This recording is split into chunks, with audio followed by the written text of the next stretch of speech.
Teacher, இன்னைக்கு parents teacher meeting இருக்கு.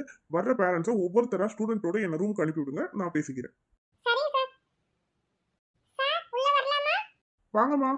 நீங்க யாரோட பேரண்ட்ஸ்மா? நான் பூமாரியோட அம்மா. யாரு? 10th படிக்கிற பூமாரியோட அம்மாவா? எங்க பூமாரி வரல? இந்த என் கூட தான் வந்தா. இந்த கூப்பிடுறேன் சார். பூமாரி, பூமாரி எடி, வாங்க. Sir, good morning sir. 10thல பூமாரி நல்லா படிக்கிற பொண்ணு தான். ஆனா எக்ஸாம் டைம்ல என்ன பண்றா? பேப்பர்ல எழுதிட்டு அப்படியே அதை அவங்க ஃப்ரெண்டுக்கு பார்த்து எழுத கொடுத்துட்றா. இது எவ்வளவு பெரிய தப்பு தெரியுமா? இதனால அந்த பசங்களோட ஃபியூச்சரும் பாதிக்குது. அது உங்க பொண்ணுக்கு ஏன் புரிய மாட்டேங்குது? இப்படி எல்லாமா செய்யறா இவ? இருக்கட்டும் சார். இவளை நான் கண்டிச்சு வைக்கிறேன். சரிங்கம்மா.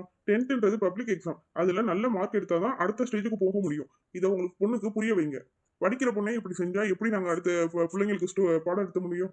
செய்யறதை செஞ்சுட்டு ஏன் இப்ப அழுதுட்டு இருக்கற? நீ வெளியில வா, உனக்கு இருக்கு இன்னைக்கு.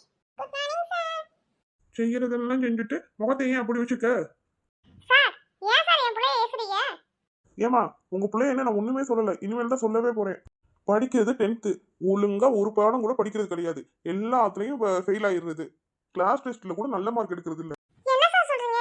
விழுந்து விழுந்து படிக்கிறானா சார் வீட்ல வந்தா? இவனுக்காக நானும் முழிச்சிருந்தா சார் இவனை படிக்க வச்சிட்டு இருக்கேன். எல்லாத்துலயும் ஃபெயில்னு சொல்றீங்க.